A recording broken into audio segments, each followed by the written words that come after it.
What's up, guys? So, my last video was about 4 weeks ago, and you're in my cup phone right now, so don't text and drive, right? Last video was about 4 weeks ago. A lot has changed in those 4 weeks.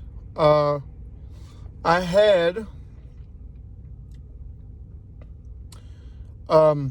since the last video, I haven't been back to the gym. I was very, down in the dumps. I was kind of looking for guidance. I was looking for,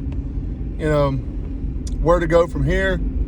4 weeks without working out, you can obviously assume my body's atrophied some. My shoulder does feel somewhat better. Went back to see the orthopedic surgeon. Did another round of corticosteroids. And haven't been back to the chiropractor until Thursday of this week. It's Saturday. It's in late February now. And I was really looking for guidance, looking for something to do. And I started not really feel right, started not really feel well. And of course, in the time I live in right now, everybody says, "Oh, you don't feel good, it's COVID. You don't feel good, it's part of the pandemic." So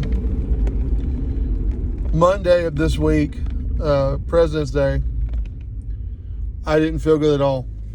And I went, talked to my wife. I said, "Hey, I don't feel good." When I say I don't feel good, my wife said, "Hey, you haven't been sick in 2 years. You're kind of due to be sick, right?" And I said, "Okay." I said, "But the problem is, it's not that I feel sick. It's that, it's more so that I feel like my heart is racing. So I feel like my blood pressure's up. I feel like, something's wrong with my heart." And she said, "Well, call the doctor." And I told her, I said, "Well, they won't be able to fit me in. The urgent care is a better bet, but that's going to cost us $100. If we go to the emergency room, that's at least $300 plus, whatever else, the insurance bill, and, medical costs in America are through the daggum roof." And so, she said, "Well, call a doctor." "Fine, I'll call him. We can fit you in at 4 o'clock. I thought, okay. I go in to see the doctor. Now, this is a two-part story with this. The first part is what I consider me hitting rock bottom. I had hid from my weight for a while. I've talked about my weight on a couple different videos. I'd hid from my weight for a while. I'd hid from what I thought was a hypertension headache, and just said, "Oh, it was tension from work. It was this, it was that." I hid from all that for a while until, I laid down to go take a nap at my house on Monday, and I couldn't sleep because I could feel my heart beating through my chest, and I could, feel it every single beat, and it was a lot to feel. I don't like that my beard's curling up. Sorry, y'all. I've been at work at my other job, so my beard here is curling up a little bit. Anyway, so stepped on a scale, and at first I didn't want to look down, but the nurse didn't say the number. At first, I didn't think the scale would hold me, but then I look at it and it says capacity is 500 pounds. I said, okay, this should hold me. And I step on it, I close my eyes, and I'm thinking, don't look, don't look, don't look. But I look down. I look down. 440 pounds. That's the first time I've said it out loud since Monday. 440 pounds is my current body weight. Without doubt, by 60 pounds, the heaviest I have been in my entire life. The last time that I stepped on a scale willingly, aside from competition. So, that kind of shocked me a little bit. I'm not going to lie. I was like, whoa. I didn't know it had gotten that bad. And then the nurse took my blood pressure with the morbid obese thigh cuff. There is a new level now. It goes up to, I think it was 30 inches or 32 inches or something, because my arms are 23s. So, or at least they were last time I measured them. She takes my blood pressure. It's 180 over 85. 180 over 85. Another lie I've been telling myself when I would go to the orthopedic surgeon, when I would go where I'm just in pain, your cuff doesn't really fit right, things like that.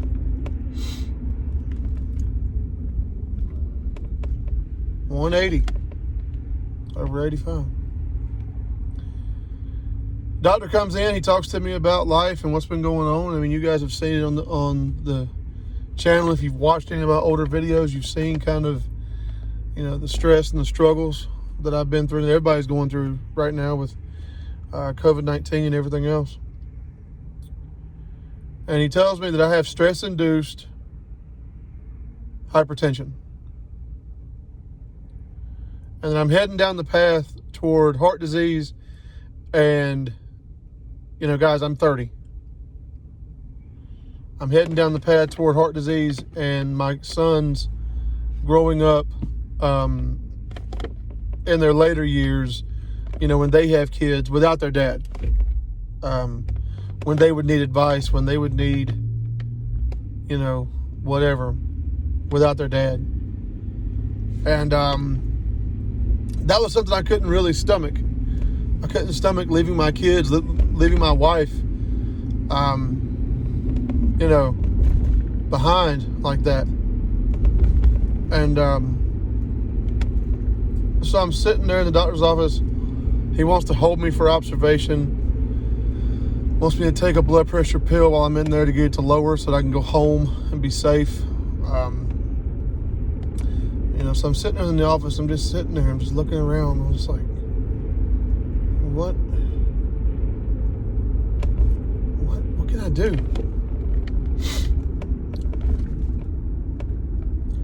Then I remembered hearing a story about one of my childhood heroes. His name is Diamond Dallas Page. And, my wife and I had subscribed to his yoga app for 2 years and never even opened the damn thing. We did it for her mostly, because I was too good for yoga, too big for yoga. I was a guy who wouldn't be called dead doing yoga. I was, a 350-pound former powerlifting world champion. I'd never be called dead doing yoga. Get the hell out of here, right?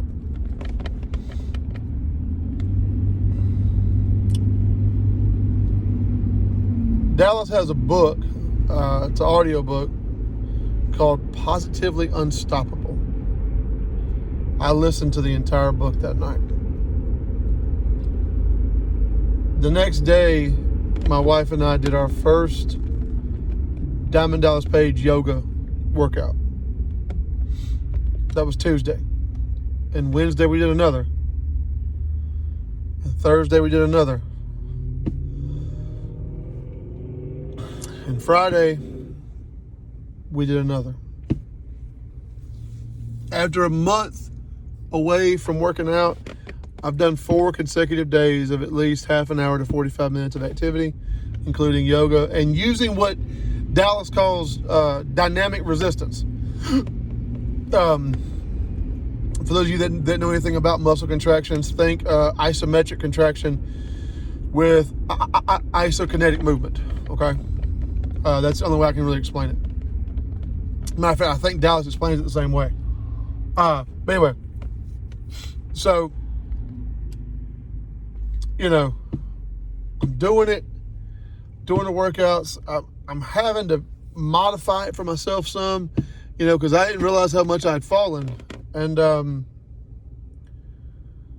know, I didn't realize how much I was lying to myself and how much I saw myself still as this guy who could go into a weight room and legitimately get under 500, 600, 700 pounds and move it if I could just get past this injury or that injury.